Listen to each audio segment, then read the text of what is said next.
Alright, YouTube, there will be links in the description for additional Fukushima information. There's still more happening. Of course, the typhoon that hit doesn't seem to have actually caused a meltdown. The chances of that were fairly low to begin with.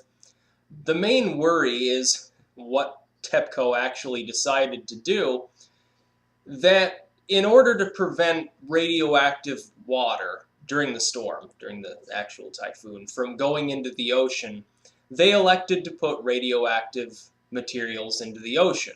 They started dumping a great deal of this supposedly diluted wastewater into the ocean.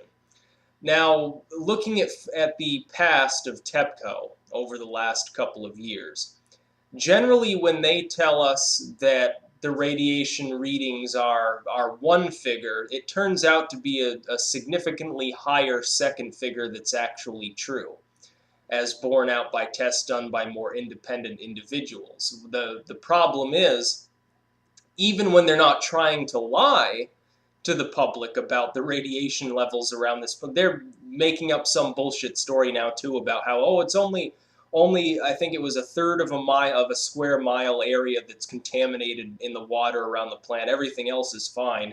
And by the way, this water we're flushing into the ocean, it can be considered rainwater because its radioactivity level is below background levels.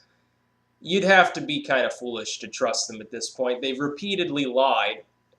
And again, even when they're not lying, they're using substandard instrumentation that's not properly measuring the level of radioactivity. Now, what can we say? Yes, during the middle of a typhoon, with 3 inches of rain an hour, some insane amount coming down out of the sky, and with wind gusts up to 100 miles per hour, they had individuals out there running proper scientific tests on this storage tank area water. I don't think so.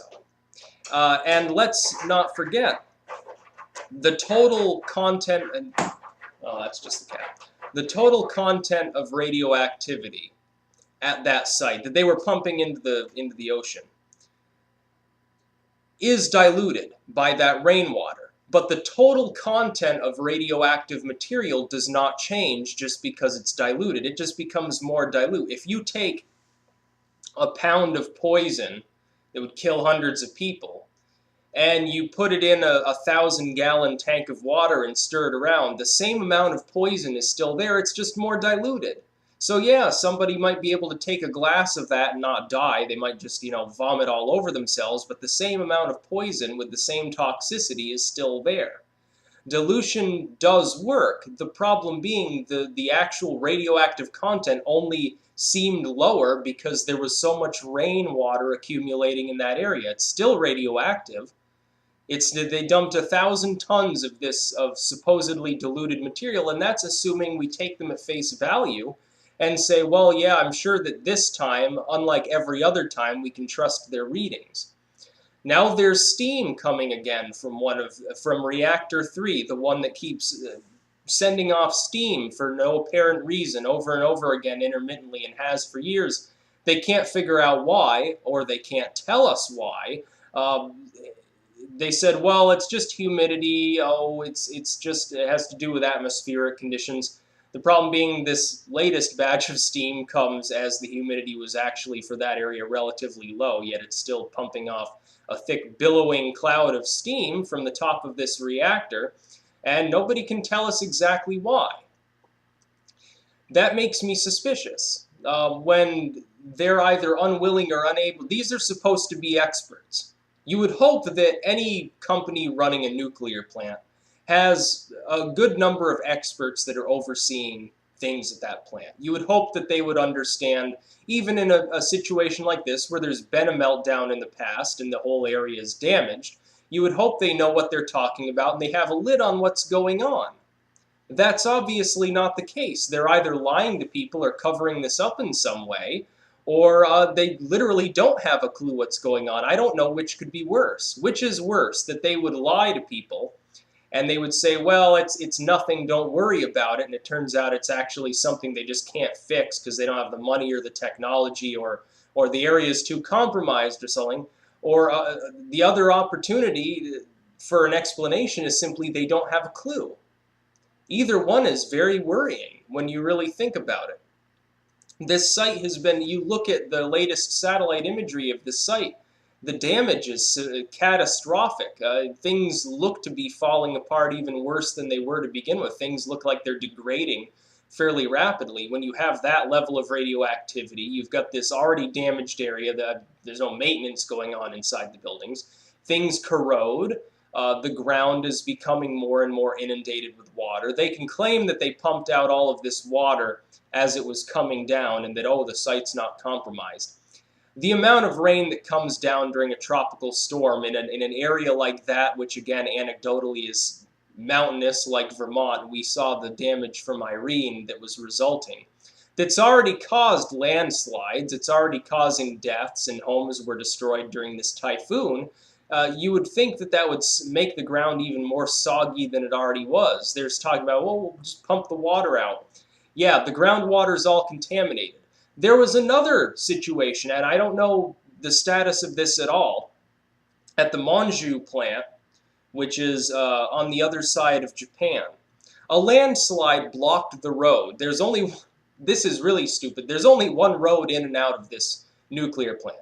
It's an experimental plant that's only actually functioned for a very small ratio of its actual lifespan, because it's already had repeated problems too, just like Fukushima. It's a sodium-cooled fast reactor. It uses sodium instead of borated water to cool these rods. Sodium being corrosive, sodium being, explosive depending on conditions.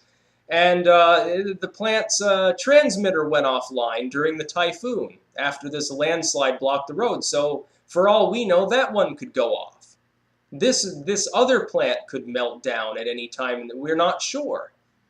Judging from their reaction to Fukushima being so belated and being so haphazard, you've got to wonder if that's not going to happen. What would happen if a second plant in Japan were to melt down and blanket the rest of the country that's not already affected by moderate doses of radiation? What if it were to spew out radiation too? What would happen to Japan?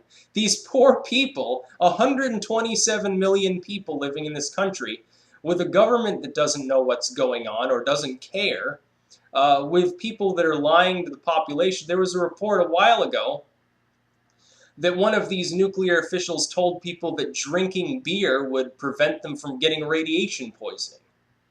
How crazy and how stupid can these people be? The only explanation for this type of irrational behavior and this level of corruption is that they either don't know what to expect and the prospects look bleak, or they know what to expect and the prospects are truly bleak.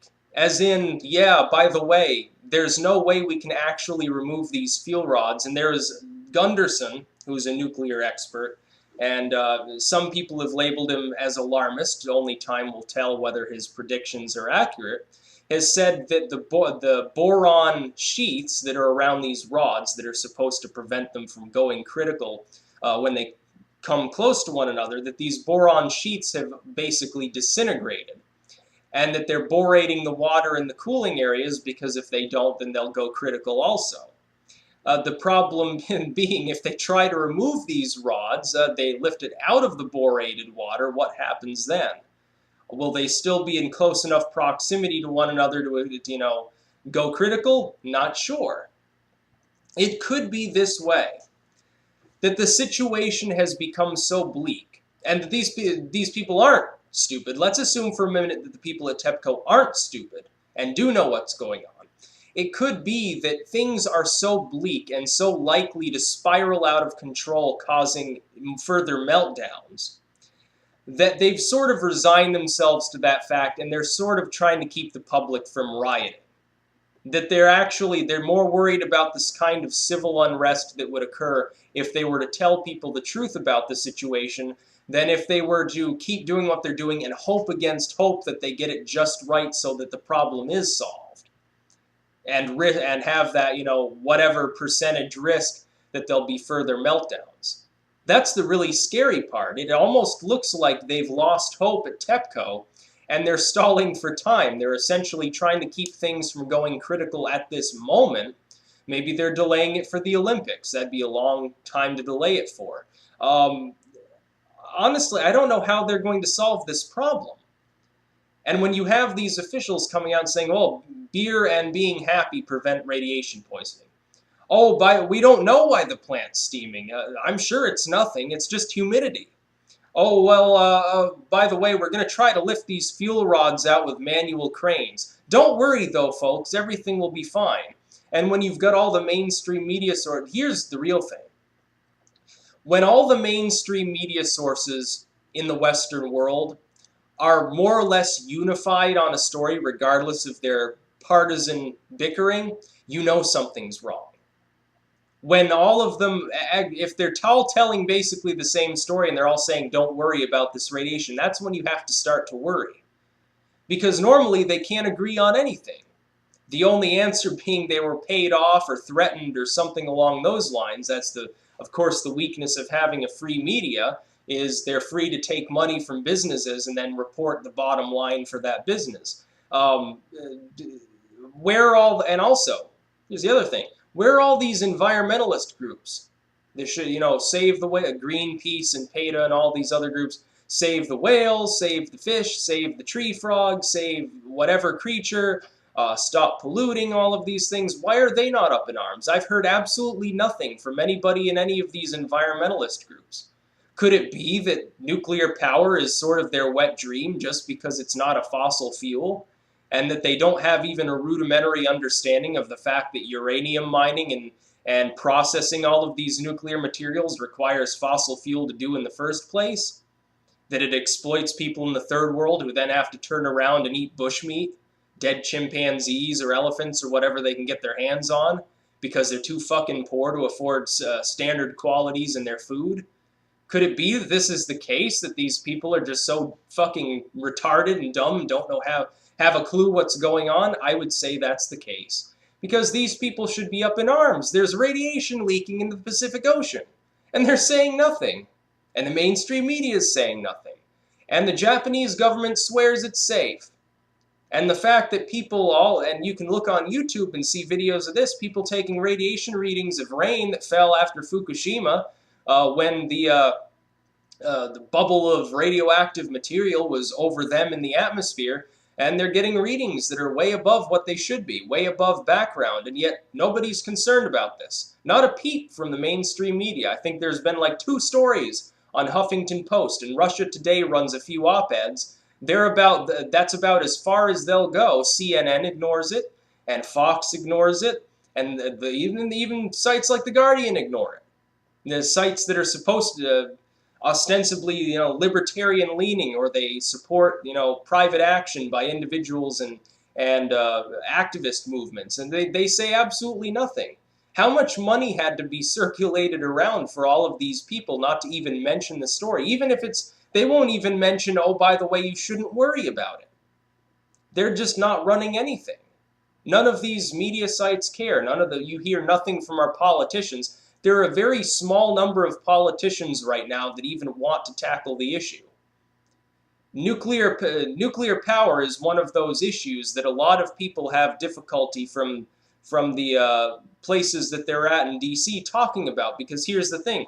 Nuclear power is sort of the meeting point where the more regulated corporate industries and the environmental activists actually agree on.